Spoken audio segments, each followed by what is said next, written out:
Welcome back to another episode of Rock Boys Football Dill, officially game week. Michigan hosting Fresno State, night game in the big house. And as a Michigan fan myself, I don't know if there's been many season openers that I'm more excited about than this matchup, where one, Fresno State, a very, very solid team coming over from the Mountain West. This is not, some sort of FCS matchup cakewalk game. Michigan's going to need to play some good football to win this game by a solid margin. But I think more importantly, so many moving parts around this Michigan program. We've talked extensively during the offseason about what this Michigan team is going to look like, specifically on the offensive side of the football. Want to get into a few key matchups, but more importantly, really dig into what we're looking for from this Michigan offense, talk about the quarterback situation.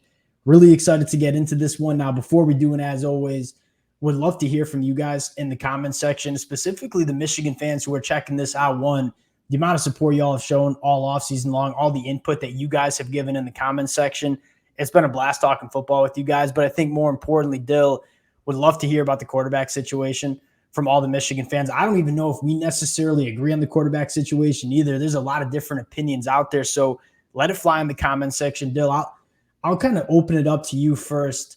Let's talk about how Sherrone Moore, Kirk Campbell juggle this quarterback situation. How do you want to see Michigan? Do you want to see a half and half? Do you want to just see a name starter and let him kind of rock and roll for 4 quarters? How do you think Sherrone Moore, Kirk Campbell should handle that quarterback battle? Yeah, I think honestly everybody wants to see a name starter, but at the end of the day, if they don't have it, they don't have it. And you got to trust the process a little bit. Michigan's done this in the past, obviously in 2022.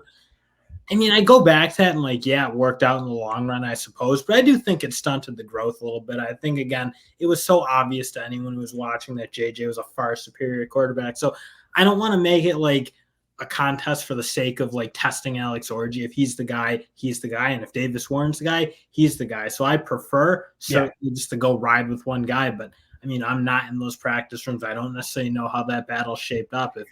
If it's razor tight, I guess you kind of have to. Yeah, we kind of talked about this earlier last week. I think the number one priority for Michigan is getting the decision right, because you don't want to go with a guy and then have to flip-flop around, right? And so if this quarterback battle is still going up until kickoff on Saturday night, then let maybe Alex Orji get the first half, Davis Warren in the second half. But I think in an ideal world, and again, I would love to hear from the Michigan fans, and we'll talk more about this during the Michigan Power Hour on Wednesday.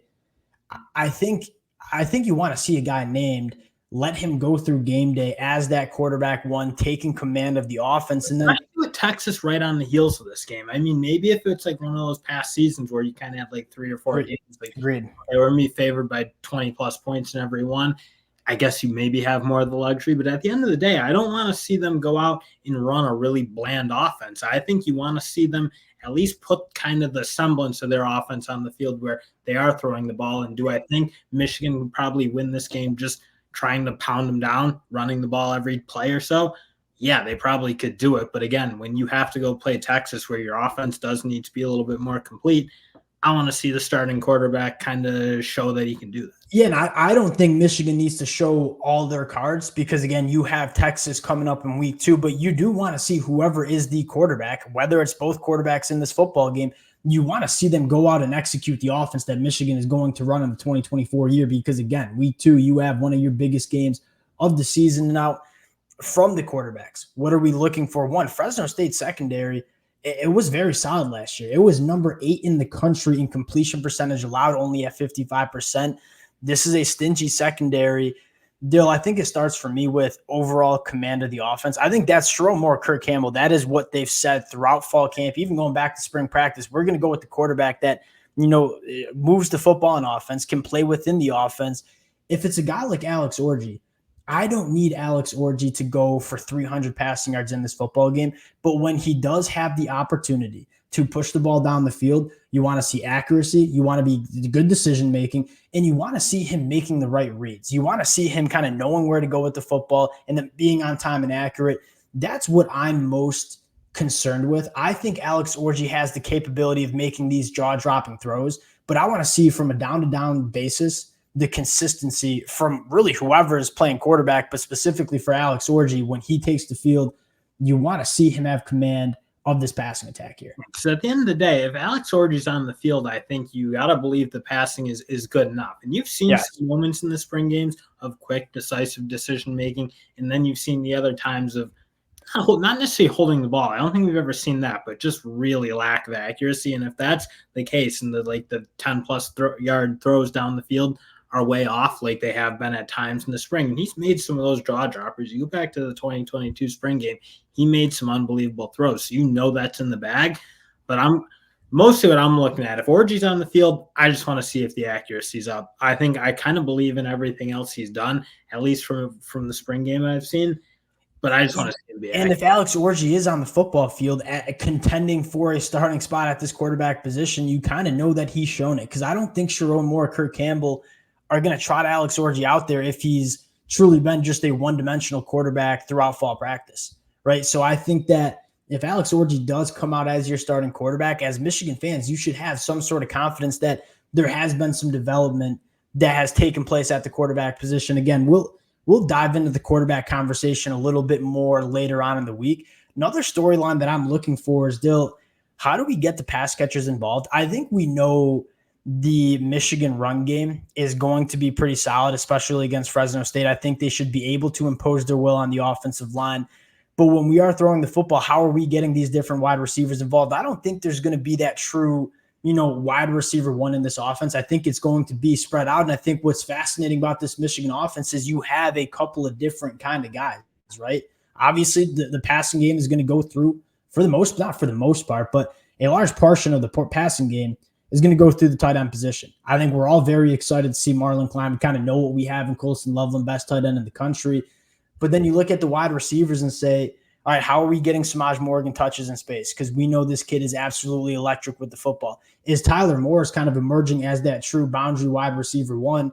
And then maybe even a guy like Amarian Walker or Freddie Moore. Like, how are they getting utilized? What concepts are we asking them to do? Where do they excel as pass catchers? That's probably the second thing that I'm looking for from this Michigan offense that is largely, kind of an unknown at the wide receiver position. And that'll be one of the interesting things is can they generate a little bit more easy access throws in general in the offense? Because I felt like last year there wasn't a ton of – I know the completion percentages were high, but there was a fair amount of work that had to be done. And not getting guys in space as much as you kind of want to see, that is one thing I'll just inherently be looking at. I think, again, with the way Alex Orji, if he wins this job, can kind of create his own space, if you will, as being a running threat and being able to take defenders out of the pass game, out of the rushing attack game for the running backs. I kind of want to see if they can do a little bit more unique things, like thinking almost like how Oregon was able to do it last year, where they were so effective at getting their playmakers open quickly, easy throws, like way high completion percentage for Bo Nix. That's not something you've gotten to see from Michigan yet. It's something, again, as Kurt Campbell, and I thought you saw some moments in his ECU game where he was a little bit more open than Sherrone Moore was at times, because Sherrone Moore did what we had to do. Obviously won the national championship, but it was always, when things kind of got tight, if you will, it was always back to the ground game. Yeah, that's true.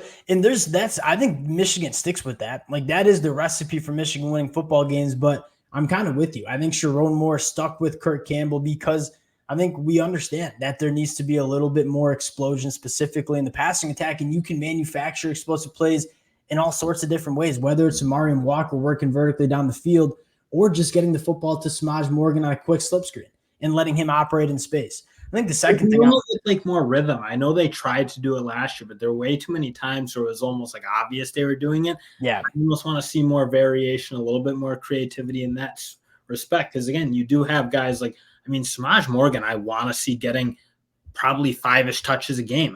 Last year they didn't have that guy that I really cared if they got the ball to, aside from Colston Loveland. I wanted Colston Loveland to be catching a lot of passes. But otherwise, there wasn't that guy that felt like a real extremely dangerous weapon in the way that I think Samaj Morgan can be at times with the ball in his hand. How about two running back sets? We talked about it all the time. You look at Michigan, where are their playmakers? We think they're in the running back room. How can we get a guy like Donovan Edwards and potentially Kalel Mullings on the football field at the same time and give opposing defenses a lot of different looks? Now, maybe not so much against Fresno State. You might want to save some of those packages and sets for Texas week 2, but I would be interested to see if Michigan, kind of gets some of those two running back sets going and gives, opposing defenses some different looks. I think the last thing on offense I'll be looking for is the offensive line chemistry. I think we know from a personnel standpoint, we feel pretty damn good about this offensive line. That being said, it's a lot of new faces that haven't necessarily started football games. They've played a lot, but haven't started football games. How do the new faces, kind of come together? How does the blitz pickups look? That's probably the last thing that you're looking for. But again, these kids are all guys that are going into their 4th, 5th years of college football. Like, you feel pretty good that this offensive line as a unit, they've probably played a lot together on the 2-deep over the last couple of years, have played a lot together. I'm not too worried about the chemistry of the offensive line. Now, Dill, going over to the defensive side of the football, Wink Martindale taking over. I think the number one thing we're both looking for is the depth on the defensive line. That's, been one of our bigger talking points where, hey, we know we got dogs in Kenneth Grant, Mason Graham, Josiah Stewart, Derek Moore.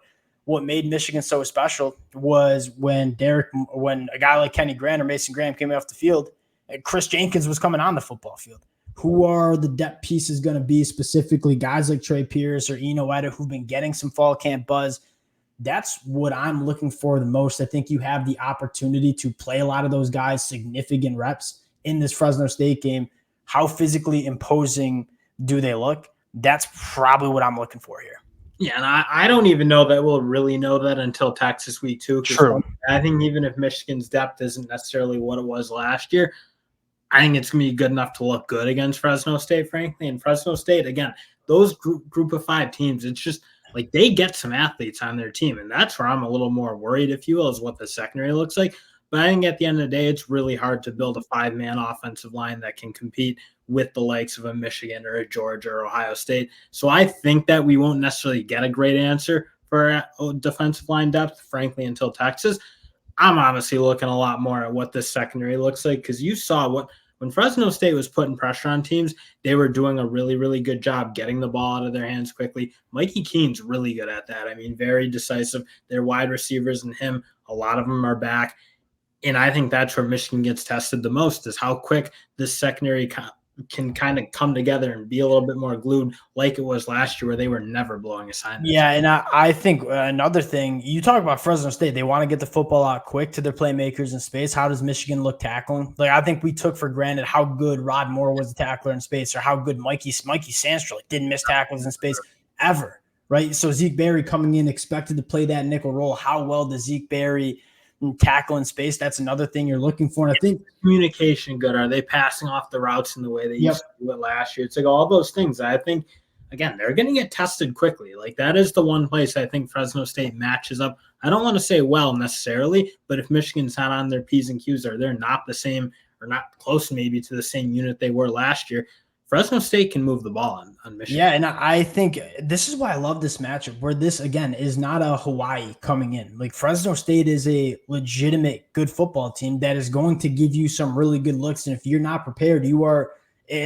wouldn't say going to be a long night on Saturday night, but Fresno State's going to test you. If Michigan could make you sweat a little bit. Yeah, 100%. Absolutely. I think the last thing I'm looking for in defense is Jayshawn Barham. The amount of hype around this kid from the transfer portal it's been growing and growing fast, and we think that he's a perfect fit in Wink Martindale's defense. How do we use Jayshawn Barham? Obviously, primarily, play the off-ball linebacker role, but does he walk up to the line of scrimmage? Does he come off the edge? Are we blitzing him in the A and B gap? What does Wink Martindale want to do? Are you going to see a little bit more of an aggressive defense from Wink Martindale? Again, I don't think Wink Martindale is going to be emptying the clip by any means against Fresno State, but you are going to get a sense of how Wink Martindale wants to go about calling football games, how aggressive he wants to be. What does it look like on third down? Dill, it's going to be a fascinating home opener. We're going to hop on right after, talk about what we saw. I'll kick it to you first. Michigan, 21.5-point favorites, a lot of moving pieces. How are we feeling about it? I don't frankly love it. I mean, it feels like a lot of points against Fresno State. I mean, I think Michigan's got that ability to smother them a little bit. I just think that's where Michigan's at. And we thought this last year, Washington can be a tough matchup. I mean, Michigan smothers teams. That's what they've been doing for the past couple of years. So I'm not comfortable with taking Michigan as a Michigan fan, maybe a little bit biased, but I don't love it, because I do think Fresno State can move the ball. I think they can get first downs and at least shorten the game a little bit, in a sense, because they're not very explosive. Mikey Keene doesn't have a huge arm, but they do a good job of kind of chewing yards up. Yeah, I would probably take Michigan to cover the points too, especially if you see them go to that 2-quarterback set where they're going to play Davis Warren and ask him to do stuff in the second half and not really sit it down, park the bus in the fourth quarter. But yeah, I think I'm with you. I could see Michigan winning a 17-point football game where it's pretty comfortable. You're not necessarily sweating, but it might not be 21 and a half Maybe points. Like how UNLV looked. I mean, Fresno State's a very similar game. And I mean, UNLV, obviously Michigan beat them up pretty good. And I don't necessarily expect Michigan to have any trouble with Fresno State, but UNLV is good enough. Like they were good enough to move the ball. Just like I think Fresno State, when they get a drive going and they can push the pace a little bit, they can move the ball. Yeah, it's going to be a really fun one. As excited as I've been for a Michigan opener in quite a long time. We'll wrap it up there again. Appreciate you guys rocking with the boys. Would love to hear specifically from the Michigan fans. Like, how are we feeling about the quarterback situation? What do we want it to look like? Again, we'll dive deeper into it Wednesday afternoon. Appreciate you guys rocking with it. If y'all do enjoy the content, consider subscribing to the channel. Appreciate you guys, and we'll talk to y'all later.